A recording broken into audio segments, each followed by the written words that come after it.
សួស្តីអ្នកទាំងអស់គ្នាដោះមុខរៀនបកប្រែអត្ថបទខ្លីៗជាភាសាអង់គ្លេសជាមួយខ្ញុំ Palina the girl with two family Palina ក្មេងស្រីដែលមានគ្រួសារពីរ In the early hours of April 26, 1986 the worst nuclear accident in history occurs in the Ukrainian cities of Chernobylនៅព្រឹកព្រលឹមថ្ងៃទី26ខែមេសាឆ្នាំ1986ឧបទ្ទវហេតុនុយក្លេអ៊ែរដ៏អាក្រក់បំផុតនៅក្នុងប្រវត្តិសាស្ត្របានកើតឡើងនៅក្នុងទីក្រុងនៃប្រទេសអ៊ុយក្រែនដែលមានឈ្មោះថា Chernobyl 2 years later and 200 miles away Palina Yanakina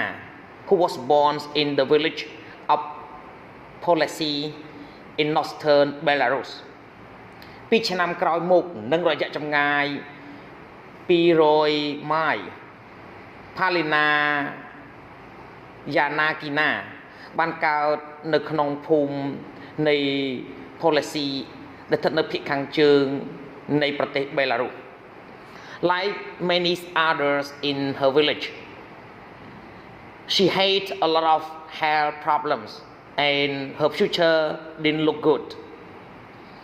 ដោយមនុស្សជាច្រើនផ្សេងៗទៀតនៅក្នុងភូមិរបស់នាងមានបញ្ហាសុខភាពជាច្រើនហើយអនាគតរបស់នាងមើលទៅមិនល្អឡើយ Then a holidays in Ireland changed everything បន្ទាប់មកថ្ងៃជប់សម្រាប់មួយនៅក្នុងប្រទេសអ៊ីរឡង់បានផ្លាស់ប្ដូរនៅអ្វីៗគ្រប់យ៉ាង Lies in the village of Polesy ជីវិតនៅក្នុងភូមិ Polesy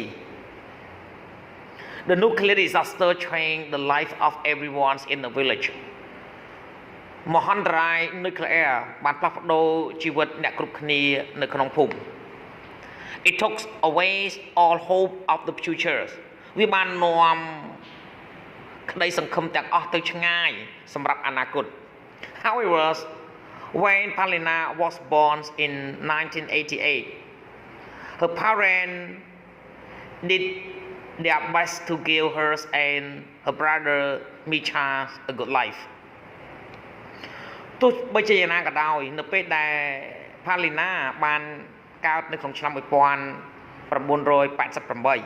ឪពុកម្ដាយរបស់នាងបានធ្វើល្អបំផុតដើម្បីផ្ដល់ឲ្យនាងហើយនិងប្អូនប្រុសរបស់នាងឈ្មោះថា Misha នៅជីវិតមួយដ៏ល្អ They were farmers and before the accident sold meat fruit and vegetables in the international market ពួកគេគឺជាកសិករហើយមុនឧបទ្ទវហេតុបានកើតឡើងបានលក់សាច់ផ្លែឈើនិងបន្លែនៅក្នុងផ្សារអន្តរជាតិមួយ After disaster no one wanted to buy anything បន្ទាប់ពីគ្រោះមហន្តរាយគ្មាននរណាម្នាក់ចង់ទិញអ្វីសោះឡើយ The villager was often ill and depressed អ្នកភូមិជាញឹកញាប់ឈឺហើយ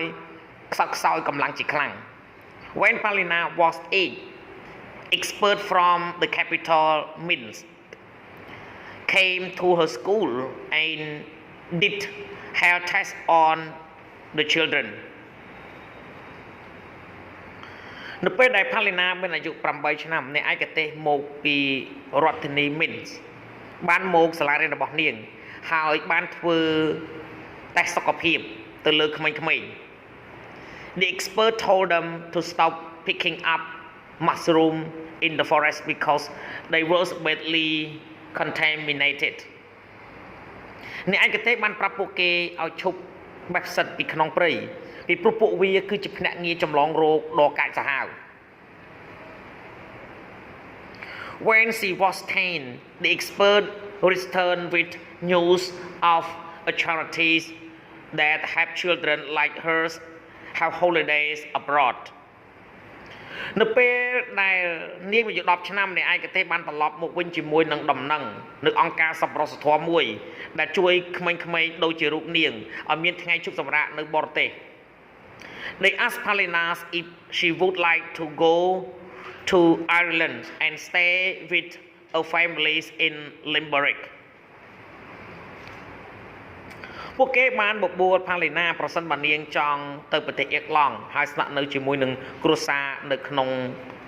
ទីក្រុង Limerick Palina felt a bit nervous about leaving home and she didn't speak a word of English but she decided to go Palina មានអារម្មណ៍ភ័យបុកពុះបន្តិចដែរអំពីការចាក់ចេញពីផ្ទះ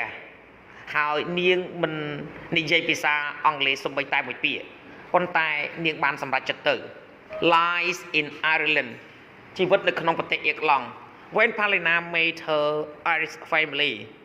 she liked them immediately នៅពេលដែល Palina បានជួបគ្រួសារជនជាតិអៀរឡង់របស់នាងបានចូលចិត្តពួកគេភ្លាមៗ John and Fauna's quote and their two children close threes and Ivan 6 give Palina's a warm welcome John ហើយនឹង Fauna quote ហើយនឹងកូនទាំងពីររបស់ពួកគេ Chloe អាយុ3ឆ្នាំហើយនឹង Ivan អាយុ6ឆ្នាំ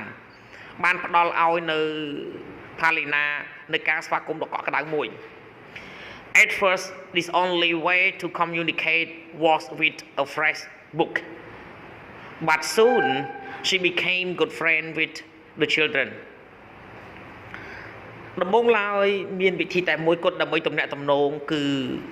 ជាមួយនឹង clear នៅក្នុងសៀវភៅប៉ុន្តែឆាប់ៗនោះនឹងបានคล้ายទៅជាមិត្តល្អជាមួយនឹងកូន They didn't need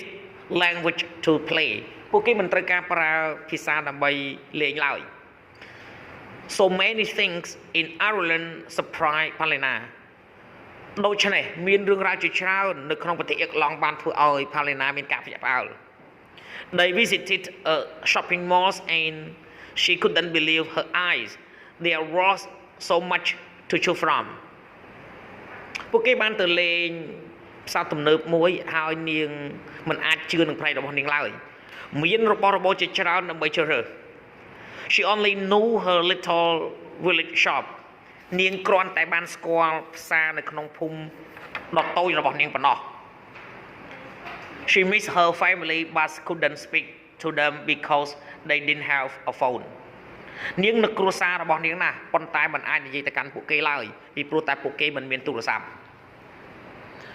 By the time she went home Palina could speak a few words of English and was delighted when the quote invited her back for Christmas នៅពេលនោះនាងបានទៅផ្ទះ Palina អាចនិយាយភាសាអង់គ្លេសពីរបីពាក្យហើយនាងសប្បាយចិត្តណាស់នៅពេលដែលគ្រួសារ quote បានអញ្ជើញនាងត្រឡប់ទៅវិញសម្រាប់ពិធីបុណ្យ Christmas After that she started to visit the family twice a year and often spent 3 months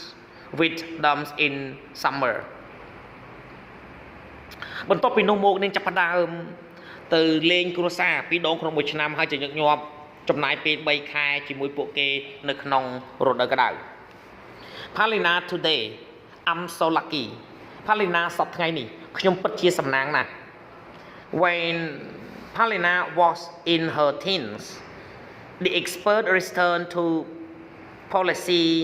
and check hers again នៅពេលដែល Palina ស្ថិតនៅក្នុងវ័យ10ឆ្នាំរបស់នាងអ្នកឯកទេសបានត្រឡប់ទៅភូមិ policy ហើយនឹងធ្វើការត្រួតពិនិត្យសុខភាពរបស់នាងម្ដងទៀត They couldn't believe how hell she They couldn't believe how healthy she was ពួកគេមិនអាចជឿបានឡើយថាសុខភាពរបស់នាងល្អណាស់ Her time in Ireland was improving her health and her English ពេលវេលានៅក្នុងប្រទេសអៀរឡង់បានធ្វើឲ្យនាងរីកចម្រើនទាំងសុខភាពហើយនិងភាសាអង់គ្លេសរបស់នាង In her free time Palina had run the farm នៅពេលទំនេរ Palina បានជួយចាត់ចែងកិច្ចការក្នុងកសិដ្ឋាន However she didn't want to continue doing this for the rest of her life ទោះបីជាណាក៏ដោយនាងមិនចង់បន្តធ្វើរឿងរ៉ាវទាំងអស់នេះសម្រាប់ពេលវេលាសះសល់នៃជីវិតរបស់នាងឡើយ She dreamed of becoming a doctor but had no money to study នាងសុបិនចង់ក្លាយទៅជាវេជ្ជបណ្ឌិតប៉ុន្តែមិនមានលុយរៀនឡើយ John and Fauna understood her problem John ហើយនិង Fauna បានយល់អំពីបញ្ហារបស់នាង They offer to pay for her to studies in Ireland and said she could stay with them full time ពួកគេបានផ្ដល់ឲ្យនាងដើម្បីចំណាយសម្រាប់ការសិក្សារបស់នាងនៅក្នុងប្រទេសអ៊ីរឡង់ហើយបាននិយាយថានាងអាចស្នាក់នៅជាមួយពួកគេដោយធ្វើការពេញម៉ោង Palina was amazed and delighted Palina គឺមានការភ្ញាក់ផ្អើលនិងសប្បាយចិត្តជាខ្លាំង It was hard for her parents but they wanted the best for their daughter វាពិតជាលំបាកខ្លាំងណាស់សម្រាប់ឪពុកម្ដាយរបស់ពួកគេប៉ុន្តែពួកគេចង់ធ្វើឲ្យល្អបំផុតសម្រាប់កូនស្រីរបស់ពួកគេ Palina is now studying biochemistry at the Universities of Limerick Palina ឥឡូវនេះកំពុងតែសិក្សាគីមីជីវៈនៅសាកលវិទ្យាល័យ Limerick She hoped to study medicine one day and return to Belarus to help those who are not as lucky as she is នាងសង្ឃឹមថានឹងសិក្សាឱសថសាស្ត្រនៅថ្ងៃណាមួយហើយត្រឡប់ទៅប្រទេស Belarus វិញដើម្បីជួយមនុស្សទាំងអស់នោះដែលមិនមានសំណាងដូចជារូបនាងមានសូមអរគុណសម្រាប់ការទស្សនាវីដេអូសូមជួយចុច Subscribe Like Share និងរូបកណ្ដឹងទៅកាន់ Channel Don Sreyoun ដើម្បីទទួលបានវីដេអូថ្មីៗសូមអរគុណ